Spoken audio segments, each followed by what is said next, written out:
마가복음 4장 35절에서 41절입니다. 하나님의 말씀을 들으시기 바랍니다. 그날 저물 때에 제자들에게 이르시되 우리가 저편으로 건너가자 하시니 그들이 무리를 떠나 예수를 배에 계신 그대로 모시고 가매 다른 배들도 함께 하더니 큰 광풍이 일어나며 물결이 배에 부딪혀 들어와 배에 가득하게 되었더라.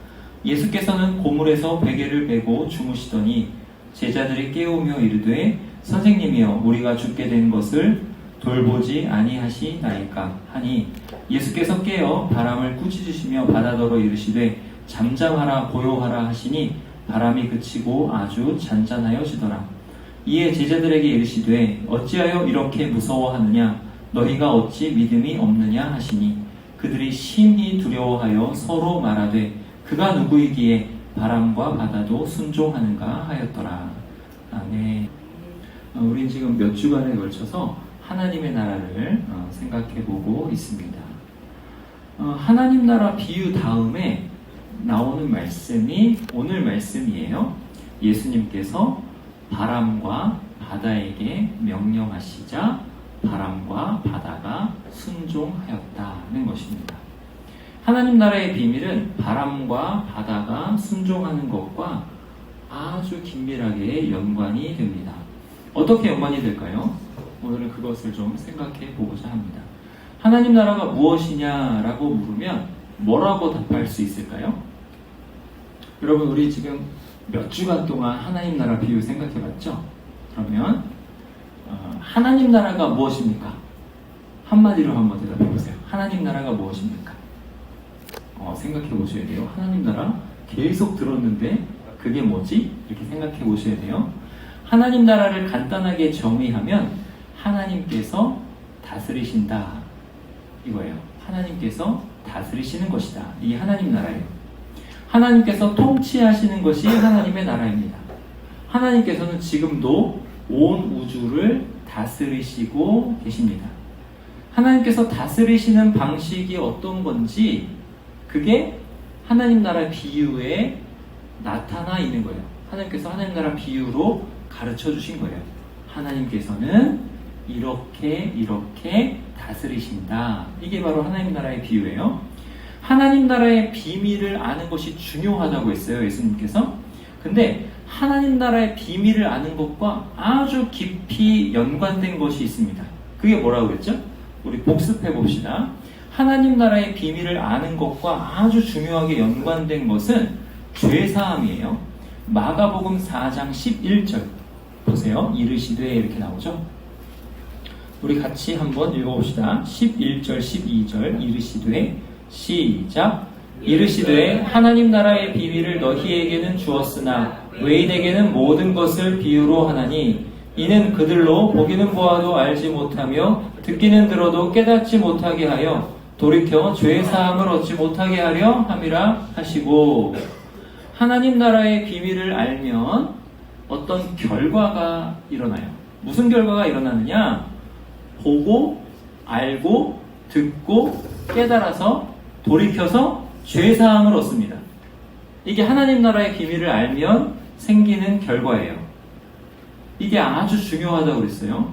여러분 왜 죄사함이 하다고 그랬죠? 하나님 나라는 하나님께서 다스리시는 것이라고 했어요. 그런데 죄는 뭐라고 했어요? 죄는 하나님의 다스림을 받지 않는 거라고 그랬어요. 하나님께 반역하는 게 죄라고 그랬죠. 그렇기 때문에 하나님 나라를 알고 하나님 나라의 열매를 맺기 위해서는 반드시 죄사함을 받아야 하는 거예요. 죄가 계속 있는 상태에서는 하나님의 다스림을 받지 않아요. 이 말씀 기억나시죠? 그래서 하나님 나라의 비밀을 알려면, 하나님께서 어떻게 다스리시는지를 알려면, 그리고 그것을 경험하고 그 안에서 열매를 맺으려면 죄사함이 반드시 있어야만 하는 거죠. 죄사함은 하나님 나라 열매의 시작인 거예요. 죄사함을 받아야 하나님이 다스리신다 하는 것에 옳습니다 라고 할 수 있어요. 하나님의 방식이 맞습니다. 하나님이 지혜로우십니다. 이렇게 반응할 수 있어요. 반역하는 마음에서 돌이켜가지고 순복하고 인정하고 하나님이 맞습니다 라고 할 수 있다고요. 이게 바로 죄사함이에요. 그 죄사함과 오늘 말씀이 아주 긴밀하게 연관이 되는 것입니다. 오늘 말씀에 보면 날이 저물 때에 예수님께서 저편으로 가자, 저편으로 건너가자 라고 말씀하십니다. 35절 우리 같이 읽어볼까요? 35절 그날 이렇게 되죠? 시작. 그날 저물 때에 제자들에게 이르시되 우리가 저편으로 건너가자 하시니, 저편으로 건너가자 라고 말씀하셨어요. 그래서 출발합니다. 그런데 어떻게 출발하냐면 예수님께서 배에 계신 그대로 출발해요. 36절 같이 읽어볼까요? 36절 그들이 시작. 그들이 무리를 떠나 예수를 배에 계신 그대로 모시고 가매 다른 배들도 함께 하더니, 배에 계셨구나 예수님께서. 이걸 딱 캐치해야 돼요. 예수님께서 배에 계신 그대로 모시고 갔다. 4장 1절 볼까요? 4장 1절 예수께서 이렇게 나오는데 한번 같이 읽읍시다. 예수께서 시작. 예수께서 다시 바닷가에서 가르치시니 큰 무리가 모여들거늘 예수께서 바다에 떠있는 배에 올라 앉으시고 온 무리는 바닷가 육지에 있더라. 예수님께서 어디에 계셨다고요? 바닷가에서 가르치시는데 배에 올라 앉으시고 온 무리는 바닷가 육지에 있더라. 이 1절의 그 상황 그대로 예수님께서 하나님 나라의 비유를 말씀하시는 거예요. 큰 무리니까, 큰 무리가 너도 나도 고침받겠다고 예수님께 나오면은 엉키고 그렇게 되면 다치니까 예수님께서는 배에 올라 앉으시고 무리는 바닷가에 앉아서 말씀을 들었다는 거죠. 무슨 말씀 들었어요? 씨 뿌리는 자의 비유, 등불 비유, 자라나는 씨의 비유, 겨자씨의 비유, 이렇게 4가지 비유를 말씀하신 거예요. 이 비유를 우리는 다 들은 거예요.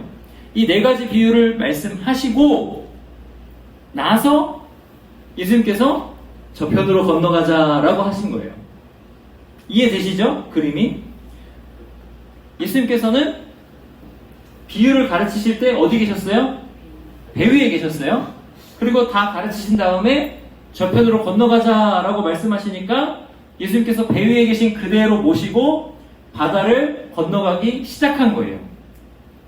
그때 무슨 일이 일어났죠? 37절 한번 읽어봅시다. 37절 시작. 큰 광풍이 일어나며 물결이 배에 부딪혀 들어와 배에 가득하게 되었더라. 큰 광풍이라고 해요.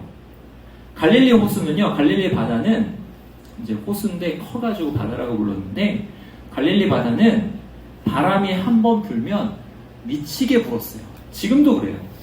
이 지형상 그래요. 저쪽에서 오는 바람과 이쪽에서 오는 바람이 한번 부딪히면 그 지형에서는 바람이 확 아주 미치게 부는 거예요. 뭐라고 번역해놨어요? 큰 광풍이라고 번역했어요. 한자를 그대로 해석하면 미친 바람 이런 뜻이죠. 원어를 보면 라일락스 메갈레 아네무 이렇게 돼요. 라일락스, 태풍이라는 거예요. 태풍. 메갈레 하면은 메가가 무슨 뜻인지 알죠? 메가. 크다. 메갈레, 크다. 큰. 아네무 하면 바람이에요. 태풍과도 같은 큰 바람. 아주 큰 폭풍. 그런 바람이 불었다고 합니다. 바람이 그렇게 미치게 부니까 어떻게 되는 거예요? 물이 뛰어놀기 시작하는 거예요. 갑자기 파도가 엄청나게 크게 확 올라오는 거예요. 여러분 요새 유튜브 영상을 우리가 찾아볼 수 있으니까 유튜브 영상 찾아보세요. 큰 파도 뭐 이런 거 찾아보면 바다에서 파도가 얼마나 높게 일어나는지 볼 수 있어요. 해군들은 멀리 나가는 해군들은 그런 파도는 아무것도 아니다 하면서 이제 산대요. 파도가 집채만한 파도가 막 몇십 미터 막 이렇게 쫙 올라와요. 그런 파도가 쫙 올라오는 거예요. 그러니까 배가 위아래로 널뛰는 거죠. 그리고 올라오고 그냥 얘가 잠잠히 가라앉는 게 아니라 배를 치는 거예요. 빵빵 치는 거예요. 물이 배에 부딪혀서 들어오고 막 그랬어요. 근데 그때 예수님께서 뭘 하고 계셨죠? 38절 같이 읽읍시다. 시작. 예수께서는 고물에서 베개를 베고 주무시더니 제자들이 깨우며 이르되 선생님이여 우리가 죽게 된 것을 돌보지 아니하시나이까 하니. 그런 상황에서 주무시고 계셨어요. 고물에서 베개를 베고 주무셨다라고 합니다. 고물은 어디냐면 배가 이렇게 있으면 뒤편이 고물이에요. 배 뒤에 고물. 그러니까 배가 이렇게 오목하니까 물이 막 다 찼는데 고물은 위에 있으니까 거기까지는 물이 아직 안 찼나 봐요. 예수님께서는 곤히 주무시고 계셨어요. 주무시고 계시는데 제자들이 깨운 거예요. 선생님이요, 우리가 죽게 된 것을 돌보지 아니하시나이까. 우리 지금 죽을 것 같아요. 이렇게 깨운 거예요. 바람이 얼마나 거세고 물결이 얼마나 높았으면 제자들 중에는 갈릴리 바다에서 잔뼈가 굵은 어부들이 많이 있거든요. 그 제자들마저 이러다 죽겠다라고 생각했습니다. 이러다가는 배가 휙 뒤집히고 다 빠져 죽겠구나 라고 생각한 거예요. 갈릴리 바다는 그런 사고가 종종 일어나는 곳이에요. 그렇기 때문에 특정 시간대에는 갈릴리 바다에 어느 지점은 가면 안 돼. 이거 다 알고 있었어요. 근데 거기를 지나가다가 그렇게 당한 거죠. 지금 제자들이 타고 있는 배에 그렇게 다 죽을 수도 있는 심각한 일이 벌어지는 것입니다. 그때 예수님께서 어떻게 하셨어요? 39절 읽어보시면 얼마나 위험 있으신지 몰라요. 39절 읽읍시다. 시작. 예수께서 깨어 바람을 꾸짖으시며 바다더러 이르시되 잠잠하라 고요하라 하시니 바람이 그치고 아주 잔잔하여지더라. 잠을 주무시다가 깨워서 깨셨어요. 얼마나 평안하게 곤히 주무셨는지 아시겠죠? 깨셔가지고 바람을 꾸짖으셨어요. 지금 뭐 하는 짓이냐? 이러셨을까요? 잘 모르겠어요. 하여튼 꾸짖으셨어요. 바람을 꾸짖으신 다음에는 바다에게 한마디 하셨어요. 잠잠하라, 고요하라. 그랬는데 어떻게 돼요? 정말 놀라운 일이 일어납니다. 바람이 그치고 아주 잔잔하여 지더라. 갑자기 아주 잔잔해졌어요. 그렇게 미치도록 불던 바람이 한순간에 고요해졌어요. 미친 듯이 뛰놀던 바다가 한순간에 잔잔해졌어요. 그렇게 바람과 바다를 잔잔하고 고요하게 하신 다음에 예수님께서는 제자들에게 말씀하셨어요. 40절입니다.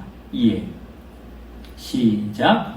이에 제자들에게 이르시되 어찌하여 이렇게 무서워하느냐 너희가 어찌 믿음이 없느냐 하시니. 바람과 바다를 제압하시고 나서 제자들에게 어찌하여 이렇게 무서워하느냐 너희가 어찌 믿음이 없느냐 라고 말씀하셨어요. 바람과 바다를 무서워할 것 없다. 왜 이렇게 믿음이 없냐 이렇게 말씀하신 거예요. 말하자면 믿음이 있으면 바람과 바다를 무서워할 것이 없다라는 말씀이죠. 제자들은요 이걸 다 목격하고 진짜 놀랐어요. 41절 보세요. 같이 읽을까요? 그들이 시작. 그들이 심히 두려워하여 서로 말하되 그가 누구이기에 바람과 바다도 순종하는가 하였더라. 제자들은요 정말 놀랐습니다. 얼마나 크게 놀랐는지 심히 두려워했다고 해요. 예수님께서 이루신 그 상황을 보고 덜덜 떨 정도로 두려워했습니다. 사람의 상식으로는 전혀 이해할 수 없는 일이 벌어진 거예요. 그러면서 서로 말하기를 도대체 이분이 누구냐? 누구이기에 바람과 바다도 순종하느냐? 말 한마디에 어떻게 그렇게 잠잠해질 수가 있느냐? 이렇게 의아하게 생각했습니다. 이 사건과 하나님의 나라는 놀랍도록 연결되어 있어요. 하나님 나라는 하나님께서 다스리시는 것이다 그랬죠. 그러면 생각해 보세요. 바람과 바다가 아무리 미친 듯이 날뛰어도 하나님의 손에서 벗어날 수 있습니까? 생각해 보세요. 바람과 바다가 아무리 미친 듯이 날뛰어도 제어가 불가능한 것처럼 그렇게 날뛰어도 하나님의 손에서 벗어날 수 있나요? 없죠. 하나님께서 잠잠하라, 고요하라 한마디 하시면 바로 잠잠해질 수밖에 없는 것입니다. 그런데 이 바람과 바다는 방금 전까지 제자들을 죽음의 공포로 몰아넣었어요. 그러니까 그 위력이 얼마나 대단한지 제자들은 이러다가 죽겠다고 생각했어요. 사람은요, 죽음 앞에 한없이 나약해집니다. 그 어떤 사람도 죽음을 이길 수는 없어요. 그런데 그 죽음을 누가 다스리시는가? 그 죽음을 누가 잠잠하게 하시는가? 누구십니까? 우리 주 예수 그리스도께서 죽음을 잠잠하게 하시는 거예요. 이게 바로 하나님의 나라입니다. 하나님 나라의 비밀을 깨달은 사람은 이제 하나님을 믿는 거예요. 근데 하나님을 믿는데 어디까지 믿냐면 예수님께서 우리 배에 타고 계신다. 이걸 믿어요. 나는 걱정 없다. 이걸 믿는 거예요. 예수님이 나와 함께 계시면 나는 죽어도 괜찮다. 죽음이 나를 영원한 멸망으로 데리고 가지 못한다. 이걸 믿는 거예요. 왜냐? 나와 함께 계시는 예수님께서 잠잠하라, 고요하라 한마디만 하시면 죽음은 끝나기 때문에 그런 거예요. 믿으십니까? 이게 바로 하나님 나라입니다. 예수님과 함께 있는 사람들, 예수님과 연합되어 있는 사람들은 죽음을 이기는 거예요. 죽음이 그들의 털끝 하나도 건드릴 수 없는 거예요. 오늘 세례식이 있는데요. 세례가 바로 그런 겁니다. 나는 예수님과 함께 죽었습니다. 그리고 나는 예수님과 함께 살았습니다. 나는 예수님과 연합되었습니다. 나는 내가 예수님과 연합되어 있다는 것을 믿습니다. 이 믿음을 회중 앞에서 고백합니다. 이게 바로 세례예요. 이렇게 세례를 받은 사람, 예수님을 믿은 사람은 그 배에 예수님께서 타고 계시는 거예요. 죽음이 그 사람을 건드릴 수 없게 되는 거예요. 그 사람은 이제 완벽하게 안전한 것입니다. 그 어떤 것도 그 사람을 망하게 할 수 없습니다. 이게 바로 믿음입니다. 육체적으로는 죽을 수 있어요.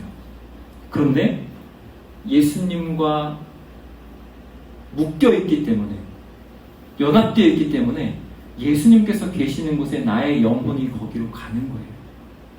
그리고 예수님께서 재림하시는 날 나의 육체가 부활하는 겁니다. 다시 살아나는 거예요. 이게 어떻게 가능해요? 예수님께서 십자가에 달려 죽으시고 사흘 만에 부활하셨기 때문에, 그 예수님과 내가 묶였기 때문에 부활하는 것입니다. 그렇게 해서 죽음을 이기는 거예요. 그렇게 해서 죽음이 나를 털끝도 못 건드리는 겁니다. 죽음은요, 오히려 나를 해코지하는 것처럼 보이는데 나한테 봉사하는 거예요. 죽음이 우리한테 어떻게 봉사하는지 아세요? 장례식장 가보시면 장례식장에서 예수님 믿는 사람 진짜 많아요. 장례식에 와보니 내 인생의 의미가 이게 뭔가 생각을 하죠. 죽음을 앞두고 정말 중요한 게 뭔가 생각을 하죠. 그런데 예수님 믿고 죽은 사람 보니까 진짜 평안하거든요. 가족들의 얼굴도 평안하거든요. 목사님이 거기서 복음을 전해요. 예수 그리스도를 전해요. 죽음을 이기는 방법을 전해요. 살 길을 전해요. 그러니까 그 죽음의 현장에서 생명의 현장으로 바뀌는 거예요. 장례식장이. 그러니까 죽음이 털끝을 건드리고 해코지를 하는 것이 아니고 죽음이 생명의 봉사를 하게 되는 거예요. 예수 그리스도 안에서. 이게 바로 믿음입니다. 하나님의 나라가 그래요. 사랑하는 철마교회 성도 여러분, 여러분은 하나님 나라를 살고 있습니까? 하나님 나라의 기본은 뭐라고 그랬죠? 죄사함이에요. 그리고 하나님 나라를 사는 사람이 가져야 되는 믿음은 예수님께서 나와 함께 계신다는 믿음입니다. 예수님께서 나와 함께 계시기에 나는 죽음을 통과해서 부활할 것이다. 이런 믿음이에요. 그 어떠한 것도 나를 망하게 할 수 없다. 이런 믿음입니다. 우리 모두 예수 그리스도에 대한 이런 믿음을 갖고 그 어떠한 풍랑에도 의연하게 대처하는 사람들이 다 되시기를 바랍니다. 기도하시겠습니다.